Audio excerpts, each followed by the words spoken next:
Good morning, team. I thought I would do a quick little bit of a training this morning. It's not for everyone necessarily, but just for those of you that are interested in skincare basics. None of you are really qualified beauty therapists. Some of you might be, but I just thought sometimes you get clients that ask you questions about certain conditions or products and so forth, so that you can just have a basic idea of what's happening where. Okay, so we've got different types of skin. You all should know this more or less, but a normal skin is obviously one that appears to be functioning normally. They're neither dry nor oily. They're usually free from any blemishes. They might have one or two little ones on the chin. And regular care and maintenance will keep the skin very happy. So what is regular care and maintenance? That basically means that we cleanse our skin twice a day. So in the morning and in the evening. Our morning routine should start with a cleanser. Either a cleansing cream or a cleansing gel. Those are the basics that your new skin has. And then we obviously have the foamy cleanser. But that is more or less the same. Your creamy cleansers are usually for the clients that are a little bit more dry and prefer a creamier feel to the skin. And your cleansing gel is a soap-free cleansing gel that is more for your oilier skin types, or one that has an oilier T-panel. And your face wash, the 180-degree face wash, is more for your anti-aging skins and for your older skins. And your clear action would be for, you can use clear action actually on any type of skin. I wouldn't use it on a dry skin, but I would use it on a skin that has any little bit of congestion on the T-panel. And then you also have your Age Lock Foamy Cleanser, which is a great cleanser for everybody. I wouldn't give it to an oily skin, but it's a great cleanser for anti-aging. So that is what we start off with. Now, if you've used a cleansing cream, we usually advise the client to use a toner afterwards. There are two toners in the range. They have in the Nutricentials range, we've got the pH Balance Toner. And then the mattifying toner. The mattifying toner is obviously for your oilier skins, and your pH balance toner for your normal skins. Just remember, hi Mudigi, just remember that your mattifying toner is very, very drying, so I would only use it on a very, very oily skin. And then your clear action also has a toner, which is dual action, because it also works on helping with the oiliness. It helps with blemishes. So if you have a skin that is normal to dry, has an oily T-panel, clear action toner and the cleanser is a great combination to use on a skin if they don't necessarily want to use the cleansing gel. Then also the pH balancing toner is great. Obviously remember that we use a toner to remove any excess makeup or any excess dirt that we have left on the skin, and also any excess cleanser that we have on the skin. So your toner is usually applied with I know that some of you probably use your cleanser as is in the shower, which is fine, but we always advise the clients to use a face cloth or sponges or anything that we can that we can actually remove the cleanser with, because that's the best way to remove the cleanser and to make sure that you don't have that congested area on the T-panel if you are prone to it. And then the toner, obviously, as I said, is applied with cotton wool. Some people like to just spray the mist on. I know that the 180-degree has a mist that you spray on the skin, which is great. Or you can even use the NAPC Moisture Mist as your toner. But again, I always advise to then just use a little cotton wool to remove any excess toner and to make sure that your cleanser has actually been removed. The next step in your treatment or in your facial routine should always be application of a serum if you are using a serum. Now we have different serums. We obviously have the 180-degree serum, which is a lot more anti-aging. It is quite potent. It does contain your polyhydroxy acids. So be careful for clients. They must know that their skin might go through a rough patch within the first week. Then we have our True Face Essence Ultra, which is the one for elasticity. So if we have a little bit of loss of elasticity like I have, I'm not today's child anymore, then your True Face Essence Ultra is an awesome serum to use just after you've cleansed your face. Then then obviously we've got our Age Lock serum as well, which is an awesome serum for pigmentation, for anti-aging, for dehydration. It's an all-rounder serum. And remember, I'll do a bit of training on the age lock range as well, but the thinking behind age lock was to try and stop the aging process to a certain degree and the formation of your free radicals, which also influences the aging process and actually speeds it up. So that's what the thinking behind the age lock was. Then, and you'll see a lot of pictures on New Skin on befores and afters with the age lock galvanic spa and the age lock products that have amazing results with the skin texture and pigmentation and so forth. Then the third step would always be your day cream. Now remember that New Skin does have day creams that do not have sunscreens in them. It is very, very imperative or important that a client uses a sunscreen. Now a sunscreen is a totally different kettle of fish, and I'll talk about that some other time. But what is very important is that with your day cream, you've got your 2 day creams in your NutriSential range. One obviously for your oilier skins, which is the mattifying day cream, or and then you've got the normal to dry one, and that is a great moisturizer for all over skin tone for a client because it has an SPF in it. It's great. It's not enough if the client's going to be outside the whole day. It's fine for just normal going to work, coming back home every day. But if they are going to be outside in the sun, they have to use a sunscreen. Now, sunscreen is very important because obviously if we talk about pigmentation, any scarring on the face, especially in your darker skin types, they are more prone to pigmentation. Then we have to use a sunscreen because that prevents that pigmentation from going darker. The other thing about pigmentation, again, I said to you that we can talk about pigmentation for a long time. It's a really interesting subject, but we'll talk about that some other time. But what is important is that pigmentation, always a sunscreen. The first thing that your client has to buy herself is a sunscreen if she's got pigmentation. New Skin has 2 awesome sunscreens, an SPF 30 and an SPF 50. And a sunscreen is reapplied during the day. So in other words, if I've applied my foundation like I've now, I should reapply my sunscreen for 5 hours a little bit later on again. If I'm inside, it's fine. Just remember that if you work in an office situation where you have these neon lights, or the what do they call them? We call them buisligte in Afrikaans. I don't know what the English is now. But if you are working in an area like that, those actually give off UV. So you are getting a certain amount of, not sunburn, but sun damage as well. Then that would be your morning routine. Remember your eye cream, which is applied on the bone of the eye. Your True Face Ideal Eyes is only applied underneath the eyes because it's for the puffiness. And your True Face Line Corrector you could apply right around, and that would be for the little lines that you have here, and for the lines on the forehead, and the lines that we have here, which we call our crow's feet. These are crow's feet that we call our nasolabial folds. So those are the areas that we would apply our True Face Line Corrector, and that would be applied before the day cream. Okay. Evening routine would be cleansing. Always remember we have to cleanse at night. We've been outside the whole day, or we've been and we are exposed to a lot of sun pollution, smoke, a lot of things. So we have to cleanse our skins at night. So we cleanse again either with our cleansing cream, cleansing jar, whichever one we've chosen.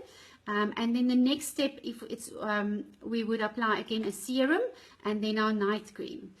There are different night creams. I like to give either the Intense Moisture Restore night cream for basic skincare, Intense Moisture Restore for very dry skins, your Rejuvenating for your older skins, your Night Supply again if the skin is very dry. I can give the Intense Moisturizer in the morning and the Night Supply at night. If they don't have the budget for that, then Intense Moisturizer would be fine for both morning and evening. 180 Degree obviously has its own night cream, and your Age Lock has its own night cream as well. Then as far as exfoliation and mud mask.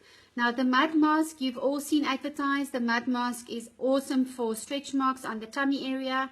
It's awesome for any congested areas. It is quite stimulating, so you might get clients that say to you the skin is a bit red afterwards. That's quite normal. It does also provide the skin with essential vitamins and minerals from the mud. and also obviously great for, but it's not great for dehydration or for dry skins. So if I have a client, I would always tell them to put the mud mask, like me, I've got a bit of a T-panel, so I would apply my mud mask on the T-panel, and I would use my hydrating mask at night on the cheek area. You can even sleep with your hydrating mask if the skin is very dry. You can't sleep with a mud mask. So once or twice a week, 3 times most, we use our mud mask, but we first always exfoliate. So we would cleanse the skin, we would tone at night, and then we would exfoliate. Now we have the polishing peel that we can use, and you've seen the little video that I've posted. You can either apply it as I did, or if the skin is very, very sensitive to friction, okay, or rubbing, then we apply the polishing peel, we leave it for a few minutes, and then we spray with some NAPC moisture mist. We massage in a little bit because it's an enzyme exfoliator, which means it's actually literally going to dissolve the little bonds between the cells, helping with exfoliation. So it doesn't have any little granules in it, so it's not the scrubbing that's actually doing the work. It's actually the enzyme that is dissolving the little bonds between the cells, helping it being exfoliated. So always first polishing peel, and then secondly mud mask. If the T-panel is more of a problem, then I would concentrate on that area, doing it 2 to 3 times in a week, and then maybe once out of the 3 times I would do the rest of my face as well. If the client can handle it, she can do it 3 times a week as well. Then we've got our oilier skins, and remember that an oilier skin, the texture resembles a bit of an orange, like I have here, a patch of a little bit of oiliness, which makes the skin almost looks like an orange. So the oily skin is characterized by an overproduction of sebum, so too much oil, and will feel thicker than your dry or your normal skin. So what I always do is I ask the client, if you wake up in the morning, how does your skin feel? Does it feel dry? Does it feel oily? And then during the day, how does the skin feel? If the skin feels dry in the morning, then the skin tends to be a little bit drier, or that could also be incorrect product use, but usually it's got to do with the skin itself. If it's oily during the day, remember we're always a little bit more oilier in summer than we are in winter, then we can work on that area as well. An oilier skin also tends to have dilated orifices or pores in the area where we have it, with a little bit of, it might have a little bit of blackheads in there, and that obviously is great for mud mask application. And your skin always becomes more oilier when we are obviously going through adolescence and when we have an imbalance of hormones. And then obviously some nationalities tend to have oilier skins, but it is less. The nice thing about an oilier skin, and you have to tell the client that, is that your oilier skin obviously tends to age a lot slower.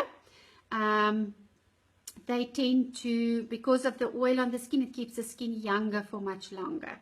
So it's actually great having an oilier skin if you can manage the skin well. Then your alipedic or your oil dry skin would be your skin like I have on my cheeks. You wouldn't see any dilated pores. The skin will be dry. The client will say to you, my skin feels dry. There won't be enough oil on the skin, so we would have to treat the skin as an oil dry skin. And then we have our diffused red or our sensitive skins. Now some people, just remember that clients will always say to you their skins are sensitive, but then treat the skin as a sensitive skin. If you have any redness on the nose, redness on the chin area, or redness on the cheek area, then the skin tends to be more sensitive and more prone to aggression from heat and inflammation. So we need to treat that skin as well as a softer skin, not doing polishing, peel, friction removing, but using the NAPC moisture mist method, and not necessarily using the mud mask on the cheek area if it's very red as well. The texture will be fine on your sensitive skins, but they also tend to be, they might even get red when they drink a glass of wine or have any stimulants. So why do skins become unbalanced? Food is a major problem. Nutrition, what we eat, wrong eating habits, and sometimes you'll even see in the chin area, you'll see little breakouts. They have, and then you can actually ask them, do they tend to have a digestive problem? Maybe eat too much cheese or dairy, that might be a problem. that can all cause digestive problems, or even irritable bowel syndrome, or that could cause a bit of breakouts on this area as well. Very important to tell the client to always drink 6 to 8 glasses of water, because water helps with exfoliation of the skin. It sounds very funny, but it actually does. The enzymes in the skin that help with keratinization or the removal of dead skin cells need water as well. So 6 to 8 glasses of water. Vitamins and minerals. If they can't afford the Life Pack Nano, then at least give them the Life Essentials, that they start using something, or even G3 juice, anything that would give them a little bit of vitamin and supplements that they need. And then obviously cut down on caffeine intake. I know it's difficult, but that's also very important. And lots of fresh fruit and vegetables. Sleep is most important. If we don't have enough sleep, it shows on our faces immediately. So we need to get that as well. Stress and tension, it's the most destructive factor in our emotional and mental lives today. A little bit of stress now and then is great, but lots of stress for long periods of time is really, really bad for you. It can cause an overproduction of hormones, especially male hormones. Women may start developing a dark mustache, might start getting hair growth on the sides of the face. If the eyebrows become very, the hair becomes very dark and hard, then it can be from adrenal fatigue. So the adrenal, which is situated on the kidney, is overproducing testosterone or male hormone, and that is also causing that. The other thing that we must be careful of, if they have a lot of stress, is to give them cortitrol. Cortitrol is a supplement that we advise a client to use twice at night. They drink 2 at night and 1 in the morning, and it actually brings down your cortisol levels, which is great because it will help with the skin as well. I had a student who has quite a bit of a breakout. She's got adrenal fatigue. She's got a lot of stress. She stresses herself out completely with exams and with studying. And when she used the cortitrol, her skin cleared up immediately. So that's one of the things you should also ask the client if they have a bit of a breakout as well. Fresh air and exercise, very important. Prevent constipation, because that also makes that your skin has this breakout area here. Smoking leads to destruction of vitamin C. So if a client smokes, they should be taking in a double dose of vitamin C. And also obviously smoking makes the skin 40% thinner. So your smoker skin will be thinner, it will be more sensitive. And remember that if a client goes for an operation, they always have to stop smoking, because it obviously impacts the amount of bleeding as well. The skin may bruise easily, and it causes a lot of tissue damage. So if the client smokes, try and get them on free antioxidants as quick as possible. Life Pack Nano, Life Essentials, G3 juice, any of those to increase their antioxidant level. Even your green tea supplement, tea green, great because it's an antioxidant. So those are great for clients that have that smoke. Caffeine is a natural diuretic and may cause dehydration on the skin. It's a stimulant. It also causes skin sensitivity. It does, however, help to, it disturbs your sleep pattern. It does, excess coffee helps to store body fat. A little bit of coffee now and then will, or a cup a day will help for, actually help with weight loss. It causes the brain also to become insensitive to its own natural stimulants, which means in the morning when you wake up, you immediately are looking for your caffeine intake or your smoke cigarette or whatever it might be, because your body's looking for a stimulant. It cannot make that stimulant anymore. So it definitely ages the skin immensely, and it causes the body to store fat. Then obviously the sun. The sun is an absolute killer for us and for our bodies, for our skins. Obviously, we need the sun for vitamin D protection, but we only need about 20 minutes of sun a week, basically, to give us that UV that we need to make vitamin D. Other than that, remember always sunscreen. The minute you walk out of the bathroom, your sunscreen should be lathered on, should be slapped onto the skin, and in the day repeat the application as well. So sun damage actually only see about 18 years after it has happened. So the sun damage that you see today, or the damage that you do to your skin today in the sun, is only going to show up in 18 years, which is not great. Okay, so these are the lines that we see here. would obviously also be from sun damage. Okay, the little bit of pigmentation that I have on my upper lip, you can't really see it. I've got foundation on now. My advanced tinted moisturizer, so you can't really see it, but yeah, it does make a major difference in aging and on the forehead as well. So that's me with the skin. I hope it helped a little bit to give you an idea of where, what, how, and when. If you have any questions, please post them and I can look at it again. Have an awesome day and let's get going. Bye.